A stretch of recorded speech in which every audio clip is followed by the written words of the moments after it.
Given the ongoing success of Dominations and the strong support that we have from Nexon, Big Huge Games is in this really fortunate place to have all of the upsides of a small studio in terms of quality of life and focus on culture, but we don't have a lot of the downsides. A lot of small studios have to deal with instability or short-term thinking that's sort of in the nature of being an indie, but we're just not in that place. We're really focused on taking that creative freedom and being able to build more industry-leading games with that freedom.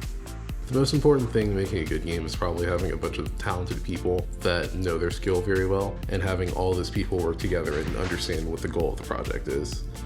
When you bring that kind of combination of skill and passion that really comes through in the game, people playing it really pick up on it. They resonate to it, and it's part of what makes the game a success. One of the great things about the product team here at Big Huge Games is that they're always digging into anything and everything that our players are doing. However, they work very closely with our design team to actually determine what the best approach is to solve the problem that data has identified, which oftentimes means that our design team can come up with creative solutions or things that maybe you wouldn't think of as a way of solving a specific problem if you're only looking at the data. I think it's really important to stay open to iteration in anything we do. We try to add a good amount of time to be able to pivot on anything we originally planned for. So as much planning as you put into anything, there's always going to be something that you feel like you can make better when you get to the end of it.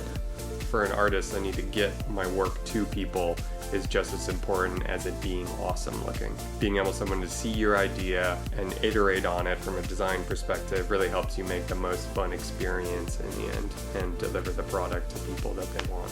Instead of just trying to build a good game, trying to build tools to build a good game. Because the game is only going to be as good as the systems that support the game.